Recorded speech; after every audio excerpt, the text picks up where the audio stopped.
Itu jabatan presiden 2 periode yang buat tuh Amin Rais, Mas. Boleh copy paste dari Amerika.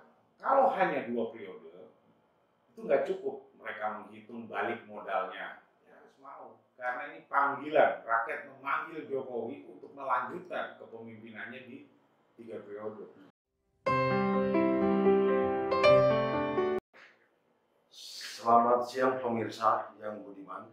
Kali ini kita bertemu dengan mantan Wakil Ketua Umum Gerindra Arief Puyono yang akan menanggapi pernyataan Pak Jokowi yang terakhir. Mas Arief, Ya, bagaimana menurut Mas Arief terhadap tanggapan Pak Jokowi tentang 3 periode? Beliau menolak untuk maju lagi menjadi presiden untuk periode yang ketiga kali. Gimana Mas? ya pertama gini loh ya. Pak Jokowi itu, Mas, orang yang taat konstitusi. Yaitu konstitusi yang berlaku hari ini, yaitu masa jabatan presiden hanya 2 kali. Tetapi kalau rakyat menginginkan perubahan konstitusi, terutama terkait masa jabatan presiden yang terpilih bisa dipilih lagi sampai 3 kali, pasti Pak Jokowi akan mengikuti konstitusi itu. Kalau hari ini ya dia tetap taat konstitusi karena belum berubah.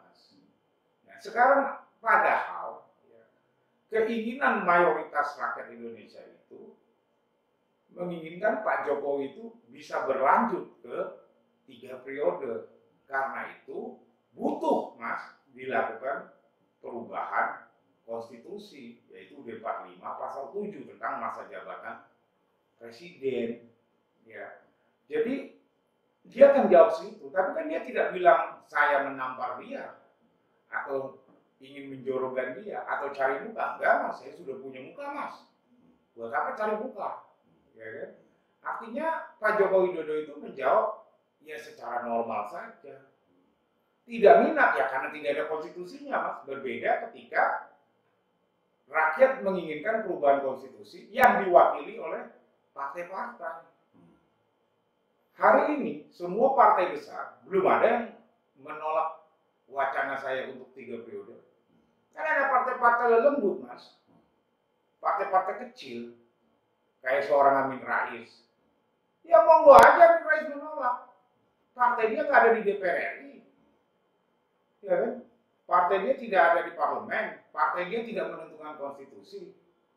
Jadi ya jawaban Pak Jokowi ya seperti itu. Karena dia orang yang taat terhadap konstitusi, Mas. Beberapa tokoh, ahli hukum dan politisi meyakini bahwa memang Jokowi udah nggak mau maju. Saya nggak percaya, Mas. Pak Jokowi itu lebih mendengar rakyat. Dia tidak mau maju kalau rakyat tidak menginginkan. Tapi ini rakyat menginginkan. Rakyat menginginkan Pak Jokowi kembali bisa maju di periode ketiganya. Karena itu butuh yang namanya dilakukan perubahan konstitusi, amandemen Undang-Undang Dasar 1945. Rakyat hari ini sangat trust dan percaya kepada Jokowi. Kenapa? Satu, Mas. Dalam keadaan sulit seperti ini, COVID yang berdampak kepada perekonomian dan kehidupan rakyat, Pak Jokowi tetap bisa menjaga kebutuhan-kebutuhan rakyat tersedia. Ya, artinya ekonominya juga tidak terlalu dompleng ke bawah dibandingkan seluruh negara-negara lain. Malah di tahun 2021 ini, ya, menurut prediksi lembaga-lembaga ekonomi internasional dan lembaga-lembaga penelitian, ya, bahwa ekonomi Indonesia ini bisa tumbuh sampai dengan di atas 5%, Mas. Nah, kalau Pak Jokowi nggak lanjut di 3 periode, saya takut nanti penggantinya kacau, Mas. Karena COVID ini bisa lebih dari 2024, Mas, kan, pengaruhnya. Dan Indonesia ini butuh Pak Jokowi. Karena itu saya meminta, kalau nanti konstitusinya ini dirubah, Kang Mas Jokowi legowo. Ingat suara rakyat. Ya, ingat suara rakyat memanggil. Kalau dia tadi menjawab tidak mau, berkali-kali minat, ya karena konstitusinya belum dirubah, Mas. Gitu. Ini ada dua kepentingan ya jadinya, Mas. Ada kepentingannya partai-partai elit-elit politik yang menolak Pak Jokowi, ada kepentingannya rakyat yang masyarakat untuk meminta kembali Jokowi jadi presiden kita yang ketiga kalinya. Kepentingannya elit-elit politik ini apa sih sebetulnya sehingga mereka menolak? Salah satunya, ya, mereka itu tidak ada yang mampu untuk menggantikan Jokowi. Kalau Jokowi bisa maju di periode ketiga. Ya. Yang kedua, mereka itu mau merusak negeri ini, Mas. Merusak gimana, Mas? Loh, itu jabatan presiden 2 periode yang buat kan Amin Rais, Mas. Boleh copy paste dari Amerika. Lah Amerika ini sama Indonesia beda, landscape politiknya beda, budaya politiknya beda. Asal usulnya sebuah negara Amerika menjadi Amerika dan Indonesia menjadi Indonesia juga beda, Mas. Indonesia ini kan asal usulnya negara kerajaan, Mas. Artinya sudah terbiasa dengan pemimpin yang bisa lama memimpin, asalkan tidak menyakiti hati rakyat, asalkan antek-anteknya tidak mencuri. Beberapa kekhawatiran itu adalah seperti yang disampaikan oleh beberapa aktivis itu takut jadi seperti kayak zaman Orde Baru. Otoriter, diktator, baik Soeharto. Mas, otoriter, diktator itu mereka artinya ya tidak tanggap dengan yang namanya politik 410, kayak industri 410. Bahwa hari ini yang namanya politik itu dipengaruhi oleh yang namanya IT, Mas. Gimana? Informasi teknologi. Ya kan, di mana banyak platform-platform digital, ya, medsos, media sosial. Di Indonesia memang ada yang diberangus selama Jokowi. Nggak ada, Mas. Semua orang boleh mengekspresikan bicara di Facebook, bicara di Twitter, di Instagram. Apa yang ditangkap? Ya kalau ditangkap kalau menyalahi undang-undang. Sepanjang melakukan protes dan kritis, tidak menyalahi undang-undang ITE, tidak ada, Mas, yang ditangkap. Itu kan demokrasi. Demokrasi adalah sebuah kebebasan masyarakat untuk berbicara. Bedanya dengan Orde Baru kemarin? Nggak ada medsos, Mas. Itu TV aja baru ada tahun 90, Mas, TV swasta. Itu kan benar-benar dikunci. Ya kan? Jadi nggak ada yang namanya otoritarian, diktator, nggak ada, Mas. Ya kan? Terus terjadi penculikan terhadap aktivis kan nggak ada, Mas. Kalau yang sekarang lagi diproses hukum aktivis ya mungkin karena dia melanggar undang-undang ITE. Jadi demokrasi itu kan dipagari dengan yang namanya undang-undang dan hukum. Nah, sepanjang kita mengkritik tidak melanggar undang-undang dan hukum ini, ya tidak bisa dipidana, Mas. Tidak bisa dipaksa seperti zaman Orde Baru diculikin gitu loh, Mas. Dibunuh itu aktivis-aktivis. Nggak bisa, Mas. Dunia sudah terbuka. Ya. Dunia lebar, ya. Apalagi sekarang kalau saya istilahkan orang-orang bicara industri 410, saya bilang politik 410. Karena hari ini ya aktivitas politik ya, mungkin 75% itu disupport dengan yang namanya IT, Mas, digital. Ya baik melakukan campaign di media sosial, ya kan, terus berita-beritanya juga sudah online, Mas. Bagaimana orang mau ngapus berita online, Mas? Kalau ada koran bisa dirobek-robek, Mas. Kalau berita online bagaimana ngapus ya, Mas? Iya kan? Ya. Jadi tidak ada, Mas. Gitu. Apa dasar yang paling fundamental? Satu lagi, Mas. Mereka mengatakan kalau kelamaan korup. Lah sekarang memang 2 periode nggak ada yang korup, Mas. Sepanjang reformasi, berapa banyak menteri-menteri yang sudah ditangkap atau pejabat-pejabat negara oleh KPK? Tapi coba, ada nggak zaman Soeharto, zaman Soekarno menterinya ditangkapin karena korupsi? Nggak ada. Ya kan nggak ada tuh. Mana buktinya ada nggak menteri yang ditangkap zaman Soeharto karena korupsi? Nggak ada, Mas. Sekarang yang menjadi yang paling fundamental di bidang ekonomi, apa yang diharapkan? Begini, Mas, ya. Yang namanya pengusaha atau investor itu butuh jaminan stabilitas kepemimpinan nasional. Artinya pemimpin yang sudah seperti Jokowi ini sangat welcome terhadap investasi, terutama investasi luar negeri, ya. Mereka menginginkan adanya kontinuitas kepemimpinan nasional. Kalau hanya 2 periode, itu nggak cukup mereka menghitung balik modalnya. Ya. Makanya di Indonesia ini sepanjang yang namanya reformasi, Mas, telah terjadi deindustrialisasi. Karena tidak ada jaminan kepemimpinan nasional yang cukup panjang, hanya 10 tahun. Belum ditambah lagi kesibukan untuk mengatur para koalisi dagang sapi. Jadi cuma 2 tahun atau 3 tahun dalam satu periode. Padahal sebuah investasi itu membutuhkan jaminan kesinambungan kepemimpinan nasional, keberlangsungan kepemimpinan nasional. Artinya gini, misalnya investor asing mau menanamkan investasinya di sini, harus bangun pabrik. Bangun pabrik 3 tahun sampai 4 tahun, Mas. Lalu baru berjalan berproduksi. Untungnya itu biasanya break even-nya setelah 10 tahun. Nah kalau nanti diganti lagi, Mas, mereka akhirnya takut. Maka mereka akhirnya banyak berinvestasi hanya di investasi jangka pendek, yaitu mengeksploitasi sumber-sumber daya alam kita. Contoh, Mas, sudah banyaknya smelter dibangun, nggak ada yang berani bangun smelter, hanya beberapa.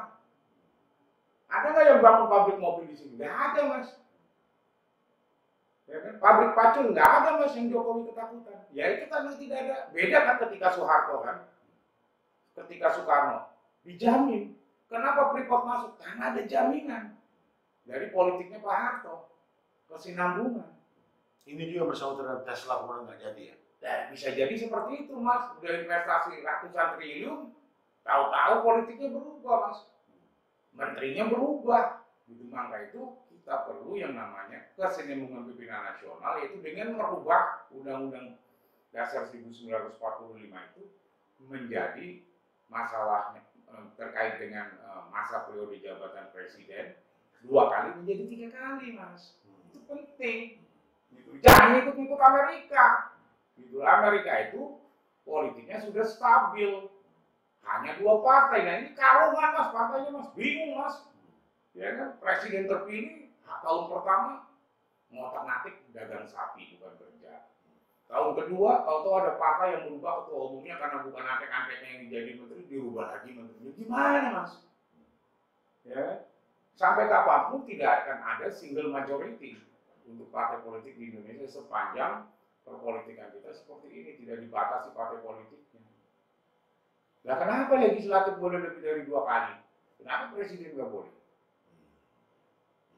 Legislatif kan juga terlalu lama juga sumber korupsi, Mas. Ya kan? Jadi bisa dikatakan nggak ada dasarnya sebetulnya dua hanya. Nggak ada, Mas, itu cuma bisa nyamin Rais sebagai antek-antek Amerika waktu itu, Mas, ya.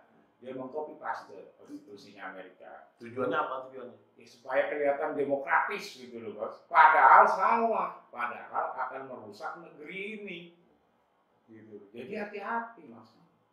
Ternyata undang-undang udah dirubah, sudah boleh 3 periode, tapi ternyata Pak Jokowi juga ternyata nggak mau. Itu gimana, Mas? Dia artinya nggak sayang, Mas, sama rakyat, Mas. Kalau dia sayang sama rakyat, dia harus mau. Karena ini panggilan, rakyat memanggil Jokowi untuk melanjutkan kepemimpinannya di 3 periode. Jangan tinggalkan rakyat dalam kesulitan. Jangan tinggalkan rakyat dalam kegelapan. Jokowi itu bagaikan penerang, Mas. Ya, artinya Jokowi tidak boleh meninggalkan rakyat. Ya kan? Selesaikan dan tuntaskan.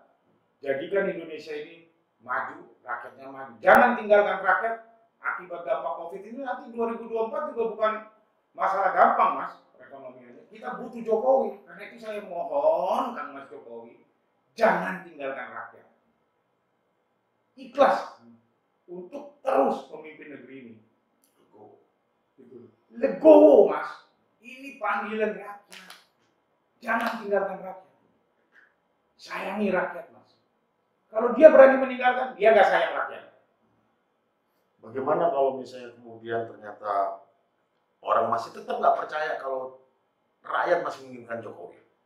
Kita lakukan survei bisa. Coba aja lihat itu di media sosial. Banyak dukungan kepada Jokowi untuk melanjutkan. Investor asing aja pengen mau, Mas. Melanjutkan karena Jokowi lah.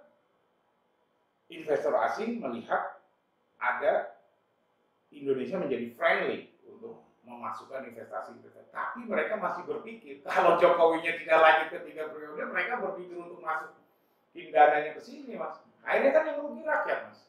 Beberapa waktu yang lalu itu media-media Australia itu justru menyerang Jokowi, mengatakan bahwa ini menuju ke otoritarian dan diktatoran. Itu apa makna dari pemerintah Australia? Ya, Australia kan antek Amerika, Mas. Bagaimana? Ya. anteknya Amerika yang tidak menginginkan Indonesia maju, Mas. Di Asia itu, Mas, negara-negara yang maju itu kalau presidennya itu bisa bertakhta atau memimpin lebih dari 2 periode atau lebih dari 10 tahun. Lihat Vietnam, lihat Cina. Ini bukan persoalan ideologi gitu, karena memang orang Asia itu ya udah terbiasa, Mas, dengan kepemimpinan yang lama monarki. Sepanjang pemimpinnya itu tidak menyakiti rakyat, antek-anteknya tidak nyolong duit negara. Kalau sekarang rakyat terus benci, Mas, sama pemerintahan ini, karena pada copet semuanya, nyolong, Mas. Maksudnya Jokowi salah pilih pembantu-pembantu atau gimana? Ya, salah pembantu karena banyak dagang sapi, Mas. Karena itu, biarkan ini partai-partai ini, tetapi Jokowi harus tetap 3 periode. Artinya kekuasaan tetap ada di tangan Jokowi sampai 3 periode. Oke. Terima kasih Mas Arief Sama-sama, atas Mas. kesempatannya bisa memberikan penerangan Yang pada penting rakyat. gini lah, kita harus punya konstitusi gaya sendiri, Mas. Jangan gaya copy paste yang dilakukan Amin Rais waktu itu. Akhirnya begini negeri nggak ada arah. Oke Mas. Ya, oke Mas. Siap, makasih. Apalagi